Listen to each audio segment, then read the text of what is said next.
kita sudah mengadakan rapat konsultasi antar pimpinan sehubungan dengan rekonstruksi anggaran dan relokasi anggaran yang selama 2 hari ini sudah dilakukan antara pihak pemerintah dan mitra komisi-komisi di DPR.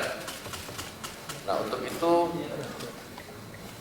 untuk kemudian hasilnya akan diterangkan kepada masyarakat, juga kemudian untuk meluruskan persepsi-persepsi yang mungkin perlu diluruskan sehingga tidak terjadi simpang siur di masyarakat.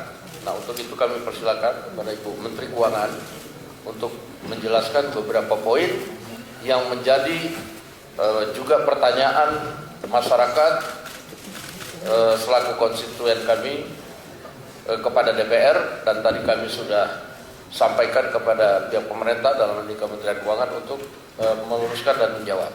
Waktu kami persilakan. Terima kasih Dasko dan pimpinan DPR.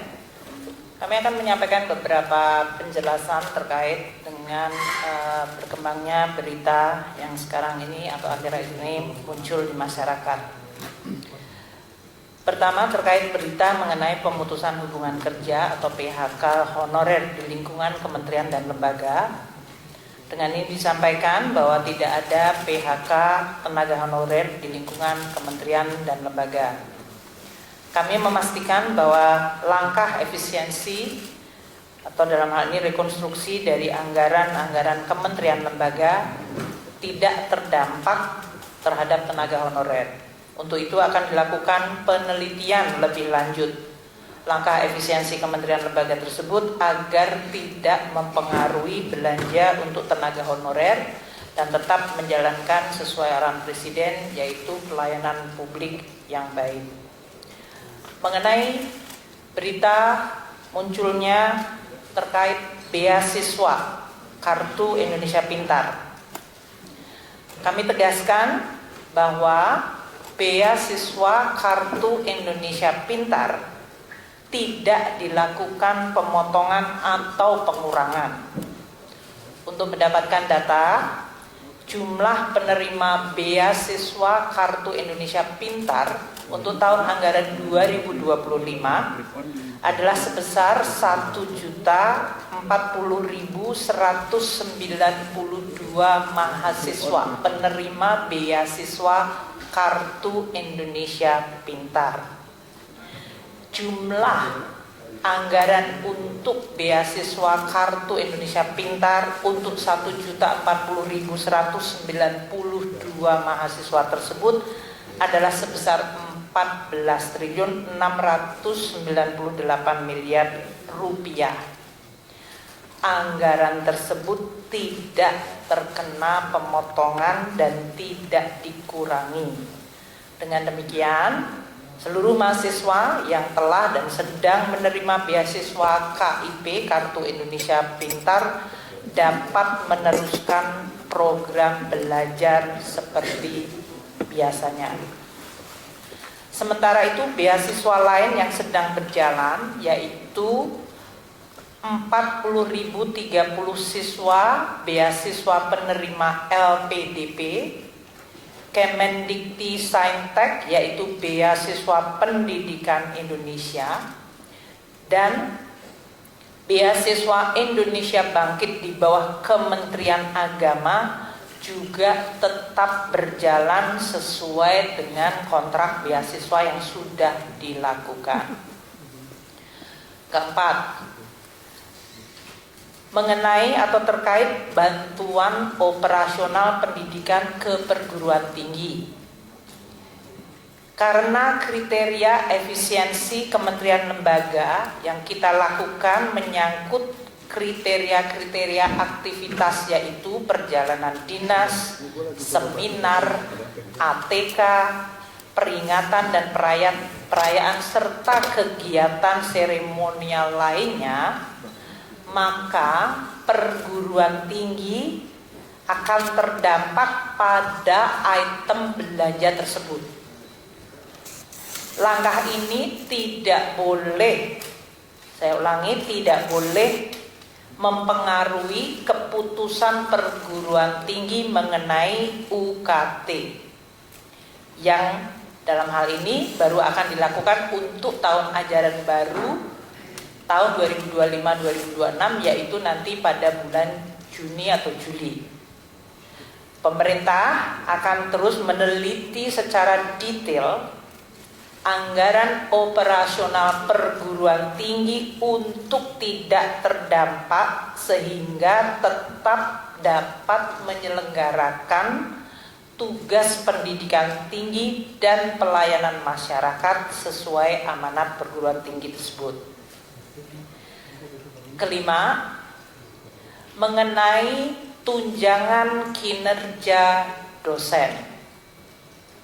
Saat ini di dalam data ada 97.734 dosen dari 4 kategori dosen, yaitu dosen yang ada di bawah perguruan tinggi badan hukum atau PTN-BH.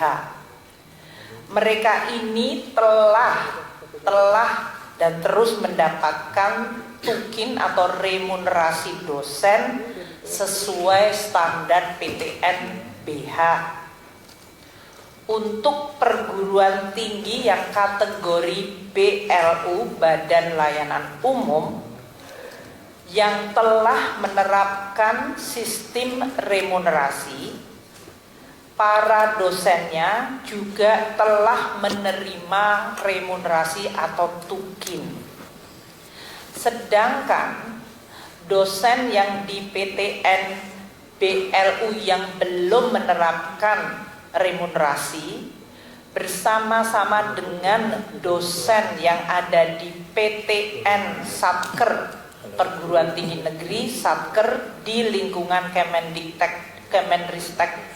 Kemendikti Sayentek, dan dosen PNS Lembaga Layanan Dikti atau LLDikti yang saat ini menerima tunjangan profesi akan diberikan tunjangan kinerja atau remunerasi seperti tadi yang di PTN BLU, dengan tetap memperhatikan tunjangan profesi. Jadi mereka sudah mendapatkan tunjangan profesi tapi belum tunjangan kinerja atau remunerasi.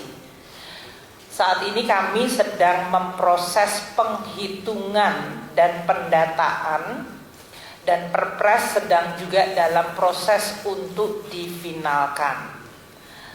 Keputusan mengenai tukin dari dosen PTN Satker di lingkungan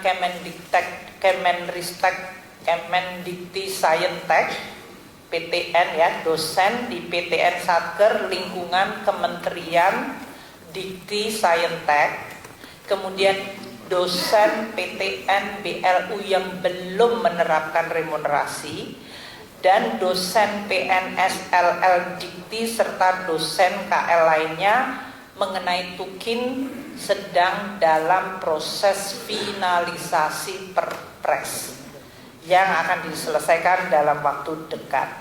Mungkin demikian yang kami bisa sampaikan pimpinan DPR terkait beberapa isu yang sekarang ini sedang dibahas atau dibicarakan publik. Terima kasih. Assalamualaikum warahmatullahi wabarakatuh. Baik, teman-teman media sekalian, mungkin ada beberapa pertanyaan dari teman-teman media kepada pihak pemerintah, dalam ini Kementerian Keuangan. Apabila dirasa ada yang tadi belum jelas, untuk supaya lebih jelas lagi kepada masyarakat, saya persilakan dengan tertib. Ya. Dari mana? Dari Kompas, Pak. Ya, boleh. Izin Bapak Ibu, saya Trian dari Kompas.com. Bu, tadi kan sudah dijelaskan, misalkan kalau dampak terkait dengan honor, ya, kemudian beasiswa itu sudah dipastikan tidak. Namun ada hal-hal lain mengenai multiplier effect dari efisiensi anggaran ini. Misalkan kayak perjalanan dinas dikurangi, kemudian juga rapat-rapat keluar ini, ada kekhawatiran itu akan berdampak pada pendapatan asli daerah gitu Bu. Nah itu apakah pemerintah juga sudah memperhatikan terkait dampak multiplier effect ini? Terima kasih. Untuk langkah saat ini itu kan tidak dilakukan pengurangan total belanja negara. Jadi yang ada adalah di refocusing, sehingga dampak secara agregat terhadap perekonomian tentu tergantung dari masing-masing. Kalau realokasinya pada aktivitas yang menimbulkan multiplier effect yang sama atau bahkan lebih besar, dampak kepada perekonomian akan jauh lebih baik. Jadi nanti kita akan lihat dari sisi langkah-langkah ini. Tapi kami terus melakukan tentu saja monitoring dari langkah-langkah ini, terutama tentu dari kecepatan nanti untuk melakukan belanja selanjutnya. Namun sebetulnya spirit untuk membangun efisiensi dari birokrasi itu akan tetap dipertahankan, karena itu penting bagi penyelenggaraan birokrasi yang baik dan efisien. Terima kasih.